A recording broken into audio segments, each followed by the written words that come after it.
ఆ ఊరిలో ఇంటికో అవార్డు గ్రహీతలుంటారు. తరాలుగా వస్తున్న తోలుబొమ్మలాట కళను బతికిస్తున్నారు. డిజిటల్ యుగంలోనూ దాన్ని నమ్ముకుని బతుకుతున్నారు. తోలుబొమ్మలాటకు ఆదరణ తగ్గినా కొంత కళా నైపుణ్యం జోడించి అపురూపమైన బొమ్మలు తయారు చేస్తూ ప్రపంచ దేశాలకు ఎగుమతి చేస్తున్నారు.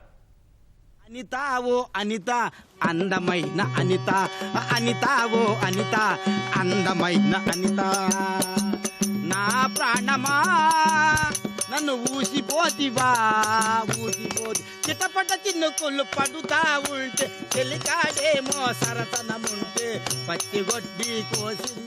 ఉమ్మడి అనంతపురం జిల్లా ధర్మవరం పేరు చెప్పగానే గుర్తొచ్చేవి పట్టుచీరలు, చేనేత కార్మికులు. అదే ధర్మవరం మండలంలో సుమారు 1500 ఏళ్ల చరిత్ర కలిగిన మరో గ్రామం తోలుబొమ్మలాట కళాకారులుండే నిమ్మలకుంట. మహారాష్ట్ర నుంచి వచ్చి నిమ్మలకుంటలో సుమారు 47 కుటుంబాలు తోలుబొమ్మలాట కళను కొన్ని తరాలుగా బతికిస్తున్నాయి. సినిమాలు అంతగా అభివృద్ధి చెందని కాలంలో తోలుబొమ్మలాటే పేదలకు వినోదం. కానీ కేబుల్ టీవీ ప్రసారాలు, స్మార్ట్ ఫోన్లు, యూట్యూబ్, ఇన్స్టా రీల్స్ వంటివి వచ్చాక తోలుబొమ్మలాటకు ఆదరణ తగ్గింది. ఆ కళ తప్ప మరొకటి తెలియని కళాకారులు అందమైన తోలుబొమ్మలు తయారు చేస్తూ జీవనం సాగిస్తున్నారు. గృహం కానీ దేవస్థానం కానీ కట్టాలంటే పునాది ఎంత ముఖ్యమో ఈ కళలకు కూడా ఈ తోలుబొమ్మలాట చాలా ముఖ్యమైన. పూర్వం నుండి ఈ కళ నుండి ప్రతి కళలు కూడా రావడము మరుగున పడిపోతుందని మన స్టేట్ గవర్నమెంట్, సెంట్రల్ గవర్నమెంట్ కూడా దీన్ని పట్టుకొని చాలా ముందుకు తెస్తున్నారు. మహనీయులు అవార్డులు కూడా మాకు అందజేస్తున్నారు. గ్రామంలో 150 ఇంకా 250 కుటుంబాలు ఈ వృత్తి మీద ఆధారపడి జీవిస్తున్నాయి. మారిన జీవనశైలి వల్ల తోలుబొమ్మలాట లాంటి ప్రాచీన కళలకు ఆదరణ పోయింది. కానీ ఈ సాంప్రదాయమైనటువంటి ఈ తోలుబొమ్మల తయారీ అంటే ఏదైతే ల్యాంప్ షెడ్స్, పెయింటింగ్స్, ఇంటీరియర్స్ ఉన్నాయో వీటికి కూడా ఈ మధ్య మార్కెటింగ్ అంటే గతంలో కొంచెం చాలా బాగుండేది. ఈ మధ్య వీటికి కూడా మార్కెటింగ్ అవకాశాలు తగ్గాయి. కానీ ఆర్ట్ను బట్టి, సమయాన్ని బట్టి ఒక్కొక్క వర్క్ మనకు దాదాపు 1-2 నెలలు కూడా పట్టేటువంటి ఆర్ట్స్ ఉంటాయి. నిమ్మలకుంటలోని ప్రతి ఇంట్లో ఆడ, మగ అందరూ తోలుబొమ్మల కళాకారులే.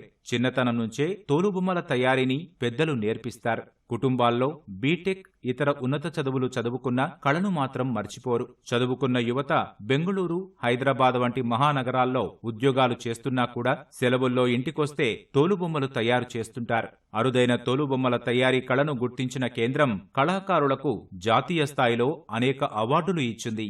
డ్రాయింగ్ రాస్తే నేను కొంతవరకు పెయింటింగ్ చేస్తాను. హోల్స్ కటింగ్ అన్నీ చేసుకొని ఇవి సరాల టైప్లో సరాలు చేస్తాము.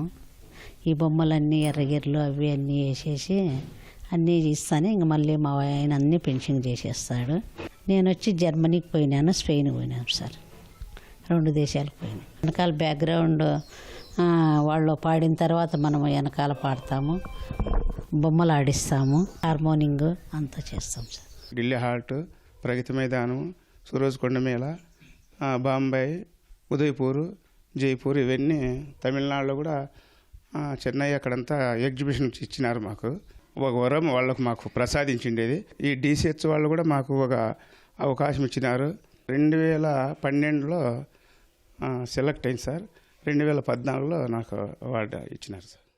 తరాలుగా నమ్ముకున్న తోలుబొమ్మలాటకు ఆదరణ తగ్గిన బొమ్మల అమ్మకాల ద్వారా ప్రపంచ దేశాల్లో గుర్తింపు వస్తోందని తయారీదారులు చెబుతున్నారు. కేంద్ర, రాష్ట్ర ప్రభుత్వాల సహకారం మరువలేనిదని ఆనందం వ్యక్తం చేస్తున్నారు.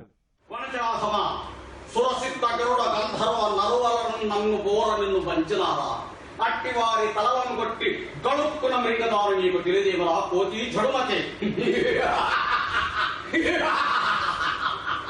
కోతిని చూడమా కొనగోరంత లేవు కడిగేసి మృంగల కథన రంగమున.